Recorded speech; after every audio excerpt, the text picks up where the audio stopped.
Assalamualaikum warahmatullahi wabarakatuh. Perkenalkan saya Ida Hasanah, S.Hum MA, dosen tetap pada program studi pendidikan sejarah Fakultas Keguruan dan Ilmu Pendidikan Universitas Serambi Mekah. Video ini saya buat sebagai salah satu bentuk pemenuhan persyaratan sertifikasi dosen tahun 2026, yaitu pernyataan diri dosen dalam unjuk kerja Tridharma Perguruan Tinggi atau PDD UKPT, khususnya pada aspek pendidikan dan pengajaran. Pada kesempatan ini, izinkan saya akan memaparkan salah satu mata kuliah yang saya empu, yaitu mata kuliah pengantar arkeologi. Sekaligus menjelaskan bagaimana saya menerapkan pendekatan DIA atau Delivery Interaction Assessment dalam proses pembelajaran yang saya lakukan. Mata kuliah pengantar arkeologi merupakan mata kuliah wajib pada program studi pendidikan sejarah Fakultas Keguruan dan Ilmu Pendidikan Universitas Serambi Mekah. Mata kuliah ini memiliki bobot 2 SKS dan ditempuh oleh mahasiswa pada semester. Mata kuliah ini dirancang untuk memberikan pemahaman dasar mengenai ilmu arkeologi itu sendiri, mulai dari pengertian, ruang lingkup arkeologi, sejarah perkembangan penelitian arkeologi, objek kajian, konsep-konsep dasar, metode penelitian, ilmu-ilmu pendukung, hingga berbagai pendekatan yang digunakan dalam penelitian arkeologi. Selain membangun pemahaman konseptual, mata kuliah ini juga bertujuan membekali mahasiswa agar mereka mampu memahami hasil-hasil penelitian arkeologi serta menggunakannya sebagai dasar dalam mengkaji perkembangan manusia, kebudayaan, dan warisan kebudayaan. Adapun capaian pembelajaran mata kuliah ini adalah: 1. Agar mahasiswa mampu memahami, menganalisis konsep-konsep dasar arkeologi, memiliki kompetensi akademik yang mendukung bidang sejarah dan pendidikan, serta mampu menyelesaikan tugas-tugas akademik secara bertanggung jawab sesuai dengan kaidah ilmiah. Dalam pelaksanaan perkuliahan ini, saya menggunakan berbagai referensi utama ataupun referensi pendukung, tentunya yang relevan dengan mata kuliah ini sendiri. Beberapa referensi pendukung antara lain karya Anu Kidam dan Hasniah Herawati. Selanjutnya ada buku karya Uka Chandra Sasmita yang berjudul Arkeologi Islam Nusantara. Selanjutnya ada referensi pendukung seperti buku Sejarah Nasional Indonesia karya Sartono, Kartolodipjo, dan kawan-kawan. Selain referensi pendukung dan referensi utama tadi, saya juga menggunakan referensi dengan mengintegrasikan beberapa hasil penelitian saya dalam mata kuliah ini. Dan hasil penelitian tersebut sudah dipublish pada jurnal Indonesian Journal of Islamic History and Culture. Yang pertama berjudul Nilai Penting Sumber Daya Arkeologi di Situs Lam Lagam. Yang kedua berjudul Pemanfaatan Situs Arkeologi Islam sebagai Landasan Pengembangan Wisata Islami di Kota Banda Aceh dan Aceh Besar. Tentunya integrasi hasil penelitian ke dalam proses pembelajaran merupakan sesuatu hal yang sangat urgen. Kenapa? Karena hal ini merupakan salah satu upaya untuk menghubungkan kegiatan penelitian dengan proses pembelajaran sehingga mahasiswa memperoleh contoh nyata mengenai penerapan teori dalam penelitian ilmiah itu sendiri. Selanjutnya, perkuliahan ini dilaksanakan selama 16 kali pertemuan yang terdiri atas 7 kali pertemuan sebelum ujian tengah semester, 1 kali pelaksanaan ujian tengah semester, 7 kali pertemuan sebelum ujian tengah semester, dan 1 kali pelaksanaan ujian akhir semester. Untuk mencapai capaian pembelajaran, saya menerapkan pendekatan student-centered learning melalui berbagai metode pembelajaran aktif, seperti diskusi kelompok, tanya jawab, presentasi, critical journal. Selanjutnya ada analisis video, ada field trip atau pembelajaran di lapangan. Pemilihan metode ini sendiri disesuaikan dengan karakteristik pembelajaran ataupun karakteristik materi pada setiap pertemuan, sehingga mahasiswa dapat belajar secara aktif, kritis, dan kontekstual.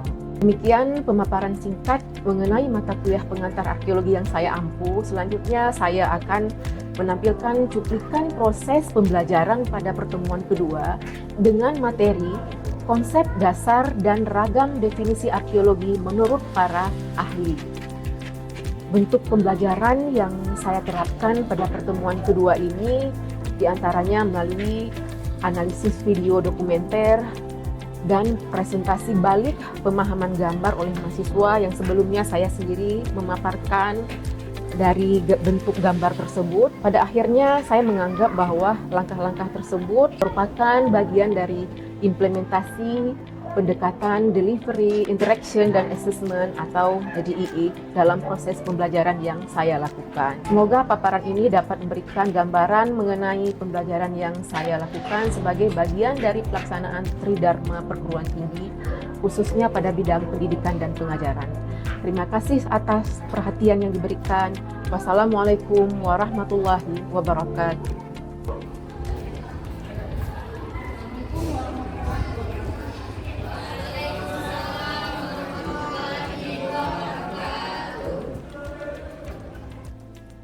Apa kabar semuanya? Baik ya. Sehat, alhamdulillah.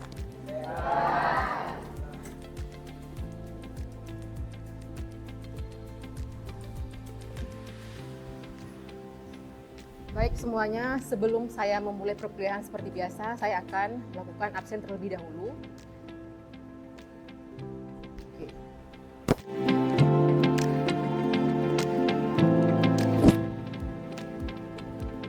Nah,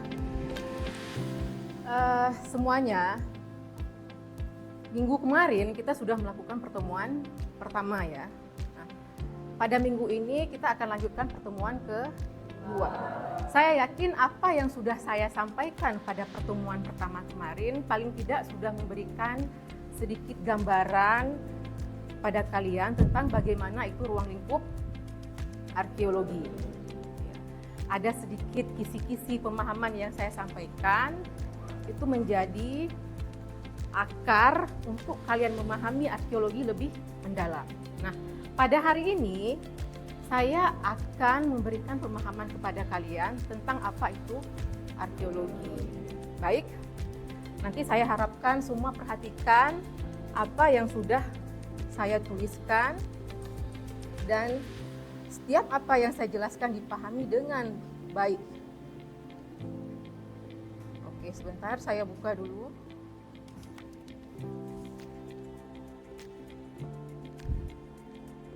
Oke, jelas ya? Kelihatan ya? Oke, udah. Nah, seperti yang saya jelaskan tadi, untuk memahami arkeologi secara mendalam, yang pastinya kalian harus memahami terlebih dahulu apa makna dari ilmu arkeologi. Nah, pada pertemuan kedua ini, saya akan menjelaskan kepada kalian tentang pemahaman dari ilmu arkeologi, baik itu secara etimologi ataupun terminologi. Selain melihat pemahaman secara etimologi dan terminologi, kita juga akan melihat bagaimana pendapat arkeologi dari para tokoh arkeologi. Oke, sekarang kita akan melihat poin pertama, makna dari arkeologi. Nah, secara etimologi, arkeologi atau ilmu perbukalaan berasal dari bahasa Yunani, yaitu arkeo yang berarti kuno dan logos berarti ilmu, ya. Sedangkan secara terminologi, arkeologi bermakna studi aspek-aspek sosial dan kultural masa lampau melalui sisa-sisa material dengan tujuan untuk menyusun dan menguraikan peristiwa yang terjadi dan menjelaskan arti dari peristiwa tersebut. Jadi bukan hanya sekedar menyusun peristiwa, tapi kita harus mampu apa? Menjelaskan dari peristiwa yang terjadi. Oke, selanjutnya next. Seperti yang saya katakan tadi, kita juga akan melihat bagaimana pendapat tokoh arkeologi tentang arkeologi. Di situ saya menuliskan pendapat dari Graham Clark bahwa arkeologi adalah suatu bentuk kajian yang sistematik terhadap benda purba untuk membentuk sebuah sejarah. Oke. Nah, dari dua pemahaman tadi, kita akan melihat pemahaman arkeologi secara keseluruhan. Arkeologi ilmu yang mempelajari hasil kebudayaan manusia pada masa lalu melalui kajian yang sistematis serta bukti-bukti material. Oke, sekarang coba kalian perhatikan tulisan di depan. Ada saya buat tanda warna merah. Kira-kira apa aja di situ? Pertama, kajian sistematis. Kedua, pertama kajian sistematis. Yang kedua, oke, bukti material. Jadi dua kalimat itu sangat perlu saya jelaskan dan saya tekankan kepada kalian agar kalian pahami bahwa ilmu arkeologi itu merupakan sebuah ilmu yang memiliki kajian yang sistematis. Oke, saya akan mengajak kalian untuk memahami kalimat tersebut. Pertama, apa yang dimaksud dengan kajian sistematis dalam arkeologi? Jadi kajian sistematis itu sebuah kajian yang menggunakan metode ilmiah untuk mempelajari sejarah dan kebudayaan manusia masa lalu melalui analisis benda peninggalan material. Cakupannya apa aja? Terstruktur pertama. Sebuah kegiatan dalam penelitian arkeologi mulai dari penggalian hingga analisis data dilakukan dengan mengikuti prosedur yang telah ditetapkan. Saya umpamakan seperti ini. Ada peninggalan arkeologi, kalau di Aceh itu terkenal dengan peninggalan lisan ya, atau kompleks makam. Nah, ketika kalian ingin melakukan kajian, itu tidak boleh langsung terjun ke lapangan. Tapi bagaimana, Bu? Pertama kita harus melakukan survei dulu ya. Setelah survei, baru kita ke lapangan, mengkaji hal-hal lain yang berhubungan dengan bagaimana cara kita mendapatkan objek penelitian tadi, tentunya dengan cara yang sistematis. Paham? Jadi tidak boleh ketika ada keinginan dari kita sendiri untuk mengkaji, saya ulang lagi ya, untuk mengkaji penemuan arkeologi, kita langsung ke lapangan, kita ambil tanpa melewati kajian yang sistematis. Itu salah, ingat ya. Nah, yang kedua ada kata dokumentasi. Jadi setiap langkah dalam penelitian harus didokumentasikan secara detail, mulai dari penggalian, seperti yang saya katakan tadi. Selanjutnya jenis artefak yang ditemukan hingga proses analisis data. Oke. Tahap selanjutnya apa? Ada komprehensif. Jadi penelitian arkeologi tidak hanya fokus pada satu aspek, tetapi mencakup berbagai aspek kehidupan manusia masa lalu, seperti teknologi, selanjutnya ekonomi ya, dan kepercayaan. Saya balik lagi ke pemahaman arkeologi. Tadi saya sudah jelaskan bahwa arkeologi itu ilmu yang mempelajari hasil kebudayaan manusia. Ya kan? Nah, kalau kita berbicara hasil kebudayaan manusia, tentunya tidak satu aspek aja. Ada aspek ekonomi di situ, kepercayaan, pendidikan, mata pencaharian. Jadi sangat banyak ya, tidak hanya terfokus pada satu aspek saja. Selanjutnya, nah, komprehensif. Penelitian arkeologi tidak hanya fokus pada satu aspek, tetapi mencakup berbagai aspek kehidupan manusia masa lalu, seperti teknologi, udah saya ulang lagi, sosial, ekonomi, dan kepercayaan. Yang terakhir, objektif. Peneliti harus berusaha seobjektif mungkin dalam menginterpretasikan data dan menghindari bias pribadi. Jadi tidak boleh ketika kita meneliti objek arkeologi, ketika kita ingin mempresentasikan itu ada kepentingan pribadi, itu tidak boleh ya. Harus kalian ingat. Nah, coba kalian perhatikan slide selanjutnya.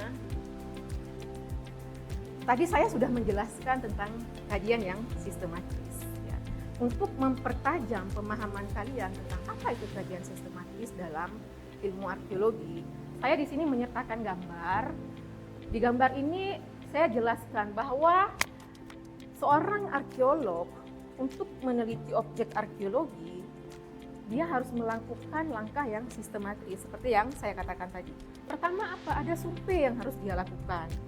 Selanjutnya apa setelah survei, Bu? Ada proses ekskavasi. Setelah proses ekskavasi, masuk dalam proses penulisan. Setelah ditulis, selanjutnya dianalisis. Setelah dianalisis, masuk pada proses interpretasi. Jadi tahapan ini membuktikan bahwa ada langkah-langkah, ada kajian yang sangat sistematis yang perlu dilakukan oleh arkeolog, oleh peneliti dalam menemukan objek penelitian arkeologi.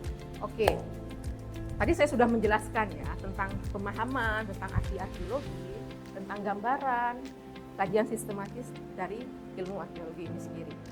Sekarang saya mau di antara kalian itu ada salah satu untuk maju ke depan untuk kembali memaparkan gambar yang saya tampilkan ini. Kira-kira siapa? Oke, Firda ya. Firda, saya persilahkan ke depan untuk menjelaskan gambaran yang saya jelaskan tadi. Oke, yang lain perhatikan ya. Oke, dicatat jangan lupa. Oke, silahkan Firda.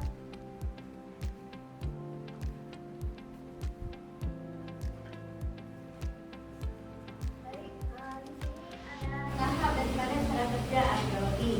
Yang pertama ada ekskavasi atau penggalian, yang mana seseorang yang sudah menemukan yang sudah melakukan penggalian dan menemukan fosil tersebut. Kemudian tahap selanjutnya yang kedua yaitu penulisan, yang mana seseorang yang sudah menemukan hasil fosil tersebut ditulis dalam sebuah catatan. Yang tahap selanjutnya yang ketiga yaitu analisis daripada hasil temuan tersebut. Yang terakhir ada presentasi daripada hasil fosil temuan tersebut. Dari yang Firda lihat tadi, ini membuktikan nggak kalau arkeologi itu punya kajian yang sistematis? Iya kan? Ada proses ekskavasi tadi, bahkan sebelum ekskavasi harus ada survei terlebih dahulu. Oke, udah silahkan kita kasih hapus untuk. Jadi seperti itu ya. Bagaimana seorang arkeolog bekerja dalam memperoleh hasil penelitian.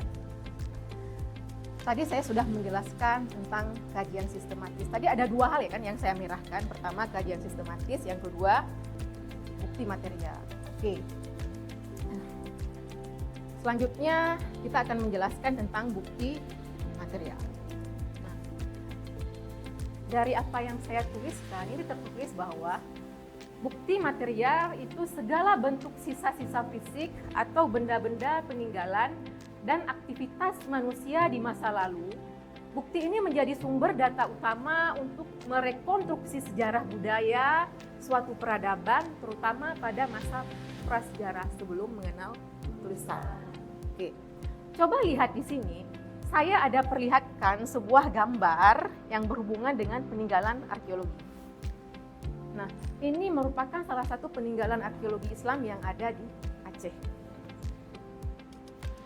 Namanya Masjid Tuha Bung Sidom. Oke, nah, kenapa saya letakkan gambar di sini? Saya ingin membuktikan bahwa ini merupakan bukti material dari arkeologi tadi. Nah, dengan adanya bukti ini kita bisa tahu bahwa di Aceh itu pernah lahir peradaban Islam yang luar biasa. Oke. Kira-kira sampai di sini ada pertanyaan tidak yang berhubungan dengan materi yang saya sampaikan? Coba. Oke, silahkan Arbi. Selain gambar-gambar yang ditampilkan di depan, apakah di Aceh masih banyak yang terdapat peninggalan arkeologi? Oke, pertanyaannya bagus ya. Bagus sekali pertanyaannya. Jadi di Aceh, peninggalan arkeologi itu sangat banyak. Apalagi kalau kita berbicara peninggalan arkeologi Islam, bukan hanya masjid, ada kompleks makam dengan nisan-nisannya. Yang lain ada apa misalnya? Arkeologi kolonial. Contohnya apa, Bu? Contohnya bangunan Bank Indonesia. Tahu ya? Saya kira semua tahu. Nah, itu contohnya. Jadi bukan hanya peninggalan arkeologi Islam, peninggalan arkeologi di Aceh itu sangat banyak. Baik itu peninggalan arkeologi kolonial ataupun arkeologi Islam. Dan insya Allah ini akan kita bahas pada pertemuan selanjutnya. Dan insya Allah juga pada pertemuan selanjutnya kita akan melakukan field research. Kita akan terjun ke lapangan untuk melihat langsung peninggalan arkeologi yang ada di Aceh. Mau ya ikut ya? Oke, saya kira kalau ke lapangan itu semua semangat. Ya, udah. Sampai di sini masih semangat nggak pertanyaan saya? Masih ya? Oke. Nah, setelah tadi saya menjelaskan arti dari ilmu arkeologi, saya menjelaskan tentang kajian sistematis dalam ilmu arkeologi, saya juga menjelaskan bukti material, saya memperlihatkan gambaran kajian sistematis seperti apa. Saya juga akan memperlihatkan kepada kalian sebuah video yang memperlihatkan bagaimana cara kerja arkeologi. Harapan saya ketika kalian melihat video ini nanti akan bertambah pemahaman kalian tentang ilmu arkeologi. Siap ya melihat videonya? Bentar ya, saya coba putar videonya.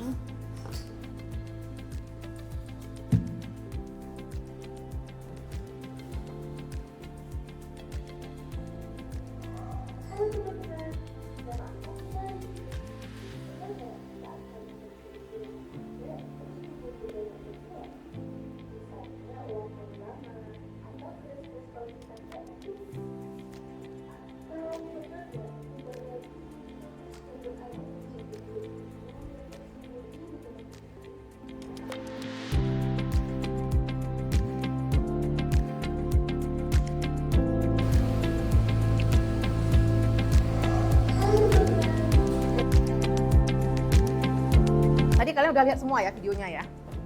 Oke. Kira-kira dari video tadi bertambah nggak pemahaman kalian tentang ilmu arkeologi? Bertambah kan?